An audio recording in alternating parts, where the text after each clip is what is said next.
மக்களுக்கு ஒரு பிரச்சனை அப்படின்னா அந்த இடத்துல உண்மையிலே அந்த ஸ்பாட்டுக்கு வந்து மக்கள் செல்வனா ஒருத்தன் இருக்கிற ஒரு அரசியல் கட்சி தலைவர் பேர் சொல்லுங்க. கலைஞராக தான் இருக்கணும். எல்லாம் ஓட்டு கேட்கும் போது வருவாங்க, தலையை காட்டுவாங்க, அதுக்கப்புறம் வெளியில போறவங்க திரும்பி ரிட்டர்ன் உள்ள வர மாட்டாங்க. எல்லாருமே ஓட்டு வாங்குற வரைக்கும் தான் எல்லாருமே வராங்க. பிரச்சாரம் பண்றேன்னா அவருக்கு ஒரு சின்ன இடமா கொடுக்கணும், பெரிய இடம் தானே அவருக்கு கொடுக்கணும். அந்த இடம் தான் கேட்டிருக்காரு. அவர் யாரு?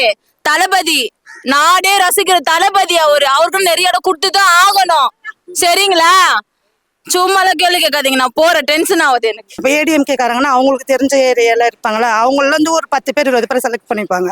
இந்த டிஎம்கே இருந்தால் அவங்கள ஒரு 10 பேர் 20 பேர் செலக்ட் பண்ணிப்பாங்க. நாங்கள் இதை கொடுத்துட்டோம், நாங்கள் இதை கொடுத்துட்டோம்னுவாங்க. இங்கெல்லாம் அப்படி கிடையாதுங்க. நம்ம ஏரியால எல்லாமே கரெக்டா இருக்கு. அவர் நல்லபடியா பாத்துக்கிறாரு, எல்லாருக்கும் மக்களுக்கு எல்லாம் செய்யறாரு.